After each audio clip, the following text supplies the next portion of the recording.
and it's up. pjnet.tv. It's 9 p.m. Yes, it is on the East Coast of the United States. It's Thursday night. If that's the time that it is where you're at, you're watching this live. But you could be watching this later on who knows where, YouTube, Facebook, and Twitter, and all over.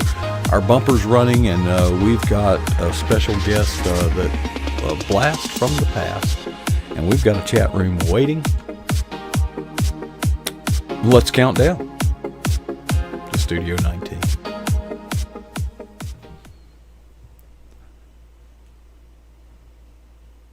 All right. Good evening and welcome to pjnet.tv. Counting down to Studio 19. We actually start the countdown at 5, 4, 3, 2, 1, but this is Studio 19, one of several that adorn the facilities here at pjnet.tv. I want you all to kind of jog your memories and go back to January of last year and try to remember what you were thinking about and what you were doing. Now, no doubt the thought that comes to your mind is, well, I was watching pjnet.tv and Ron Gallagher was on, and he hasn't been on since. So, back by popular demand, Ron Gallagher comes to us all the way from the great state of Tennessee, where they make some darn good whiskey, as opposed to bourbon, which we went over that earlier today. Folks, whiskey is a product of Tennessee. Same thing made somewhere else is called bourbon. Neither Ron nor I partake of that anymore, but it could be the winning answer on a game show someday. So it's good knowledge to have. Well, Ron, it's been a long time. I don't know where to start. What have you been doing? Kind of bring us up. You've relocated since we last spoke over a year ago. COVID was not in our vocabulary. Well, before we get into any of that, Coach, I might as well just be straight up with you. I know what you're up to. See, I figured it out. I'm not as dumb as I look, because I know you put me in this slot because you couldn't figure out a reasonable way to add anything to the accolades that J.D. Winninger gets, except to stick somebody like me in front of him, because comparison is stark. You know, the stars are always so indebted to us ordinary people, because if it wasn't for the ordinary dudes, they'd all look alike. They'd be sucked down to average in a heartbeat. This is not the warm-up for JD. Yeah. What? This is not the warm-up for JD. Okay. Yeah, it is. I mean, you have a place on the big screen, though, and gosh, Ron, it's been so long, but thank you for taking time, and it's been so long, and I feel like we've lost track of each other, and that's not good for brothers not to do, to be in touch like that. And you've moved, you're going to the gym, doing a lot of rehab. Gosh, tell us what's going on in your life. Well, it's been an interesting couple of years, and I've been out of touch with a lot of people in the course of the past while. I've had a total of 4 hip replacements, and my friends asked me, "Good night, dude. How many legs you got anyway?" But I had some artificial. I like artificial body parts. I'm working on the brain next, but I had some implants put in, and the doctor said, "Oh, Gallagher, you will never outlive these implants. These things will go on forever and ever, and blah blah, the high tech stuff, And I thought, good night, I'm a bionic man. And things went along for a while, and then they started checking me for, I had to go back for checkups and stuff anyway. And a couple of years ago, I guess not long after I was here, Doc says, we got a problem here, because you got like 10 times the toxic level of chrome and cobalt in your blood. And he said that's gonna do all kinds of interesting things to your liver and your heart and your kidneys and your brain and stuff like that. So that's that kind of vital stuff you want to mess with. So I ended up I already had a bad knee, so I had 2 hip replacements and a knee in less than 9 months, and a lot of rehab after that. And my wife retired. She was planning and hoping to do that anyway, but full-time caretaker for a while, because I couldn't. She really. Not many women get to boast in church about the fact that her husband can put on his own pants. But when I finally got to the point that I could dress myself, it was Hallelujah Central. And then we had to move down here. We got to move down here. We had the opportunity to move down to Tennessee, be closer to our kids and grandkids, are kind of right around the corner from them now. And it's been a lot of exciting stuff, trying to keep the blog going and get some writing done and that sort of thing. And to do the general rehab and then lots of stuff in rehab facilities, and then transfer to the Y, try to keep moving and all that kind of stuff. But we're really excited to be here. It's nice to be Tennesseans. And I have to say, you guys, you're the most people we've ever had into our home since we've been here. We're glad that you're here. We'll try not to make too much of a mess. If you can get in and get them. But anyway, we're really glad to be here. It's always an honor. I appreciate the folks that are here. I'm sorry I've been so out of touch for so long and that sort of thing, but it's feeling good to kind of get back in gear.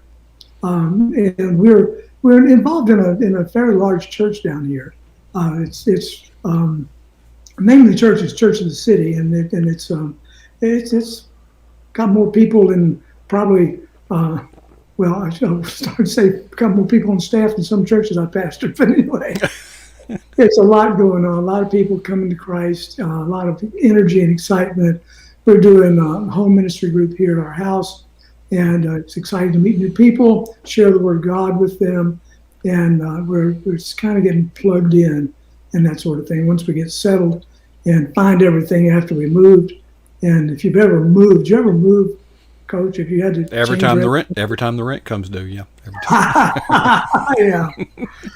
Well, I'll tell you what, it's an exciting thing. You find stuff that you wonder, what in the world am I still doing with this thing? What was I ever doing with it? And a lot of stuff to get rid of, a lot of stuff to sell, give away, and all that. But I had intended to talk a little bit tonight about what I wrote last week and do kind of. I learned that watching JD. He does that.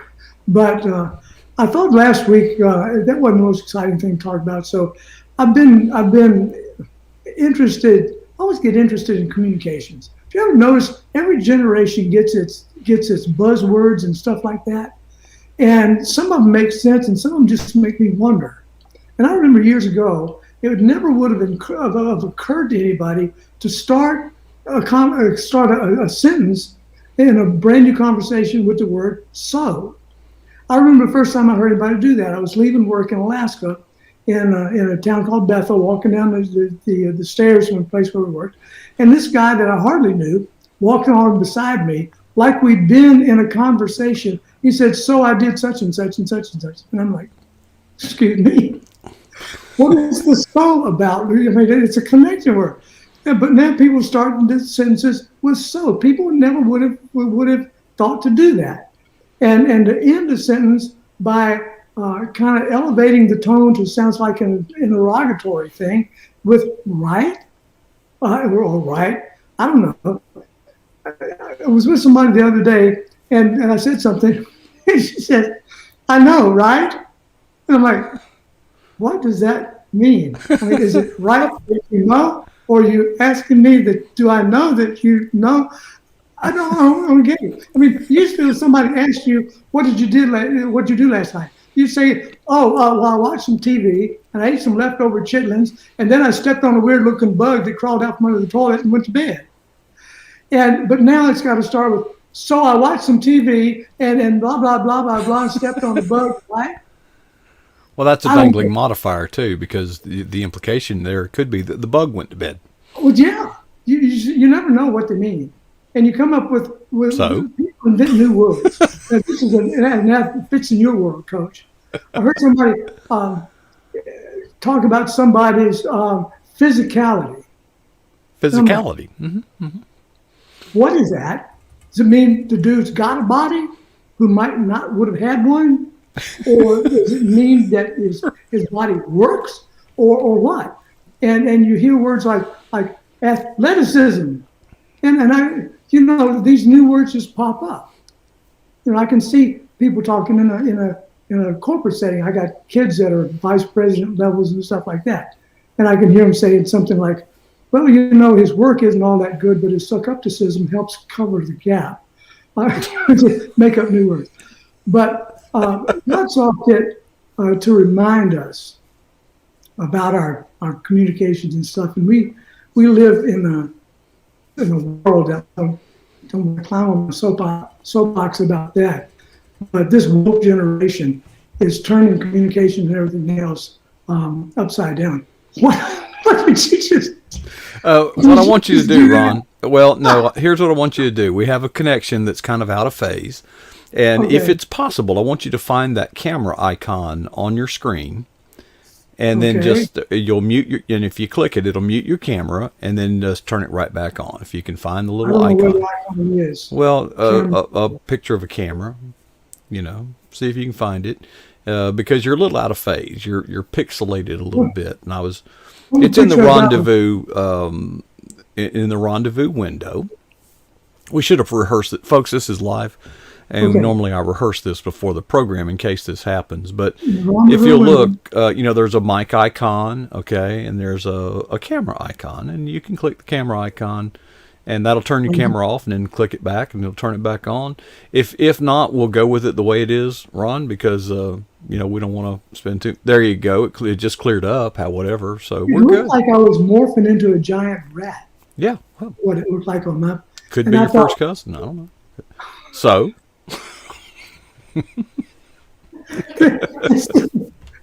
You know what this reminds me of? That guy that was on TV and his kid put some kind of animal in front of him. What was that thing? Some kind of mouse or dog or cat or something. It's cat, I think. Anyway, I thought I was being morphed into that, but it's fascinating. I used to know what I was thinking about. Oh, we've invented words. oh gosh, yeah. But I am. And by the way, I'm trying to keep an eye on the time because I know last time I was with you, I totally lost track of it because I don't tell time very well. I'm keeping track. You're going to holler at me when it's time. No, I'll just turn you off. A click of the mouse does it, buddy. Oh gosh. I'm blessed with a wonderful wife. She's more asset than I can ever articulate in so many ways. But she interferes with one of my lavishly appointed spiritual gifts, and she doesn't allow me to exercise it very well, and that grieves me occasionally because I have the spiritual gift of I can overlook and forget things, you name it. I mean, I can go head to head with people who got Alzheimer's because I can forget anything, but she reminds me of all kinds of stuff, and it's probably one of the things that with finances and stuff keep us out of jail. But she reminds me of stuff. And I think that's a godly thing because God did the same thing.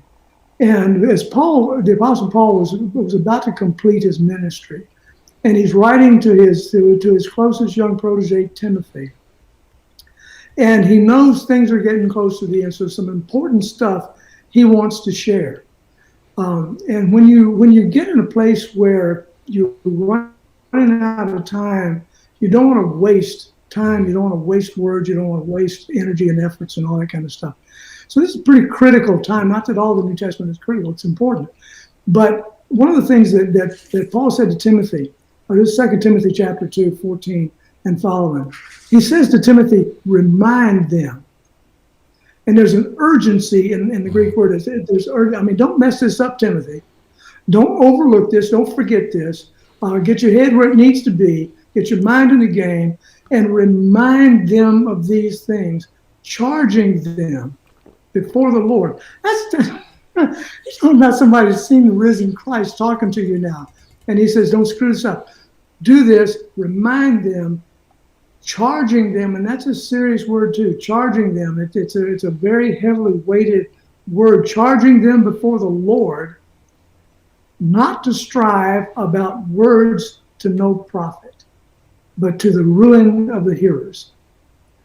We get dragged into all kinds of stuff nowadays because this divisive stuff it's hard to not get sucked in. Mm-hmm. There are so many strong opinions about things right and left, and some of them are important, but some of them don't matter. Don't strive about words to no profit, except to ruin somebody. And that word ruin is the word that we get the word disaster from. catastrophe from. It's not disaster, but catastrophe. So don't get in all of this heated striving about words that only lead to somebody's catastrophe, ruination. Doesn't mean that we're not to strive, but we're not to waste our energy, kind of thing. But he said, be diligent to present yourself.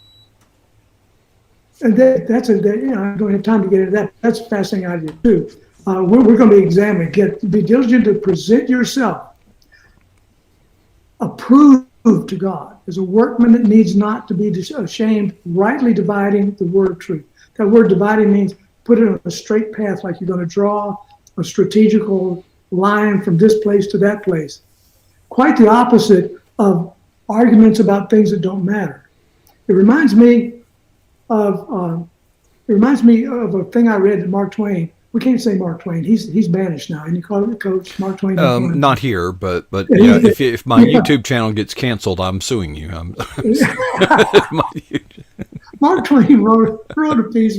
It was a brilliant piece, as many of us were, about these two blue jays in a debate about this knothole in a roof. In this long exchange of prognostications and ideas and theories and conspiracies and everything else about this stinking knothole. And throughout the thing, you want to say, good night, it's a knothole. There are things that we get drawn into that suck away our energy, suck away our mental capacities, what little bit I got, and draw us into things to get emotionally tangled that produce nothing but frustration and anxiety and fear or rejection or somebody wants to get back at you about something and all that kind of stuff. Don't get drawn into that, Paul said. But when you plan your defenses, and he didn't say don't strive. He did not say don't strive. Quite the opposite. Paul was a striver. He said in Philippians, only let your conduct be worthy of the gospel of Christ, of whether I come and see you or else be absent, I may hear of your affairs, that you stand fast in one spirit with one mind, striving together for the faith of the gospel. And then in Romans, he said, I beg you, brethren, through the Lord Jesus Christ and through the love of the Spirit, that you strive together with me in your prayers to God for me. So God meant us not to be sitting around and wasting our life and wasting time, wasting energy, wasting money on things that don't accomplish anything. So it takes some discernment sometimes. I have a friend that almost every time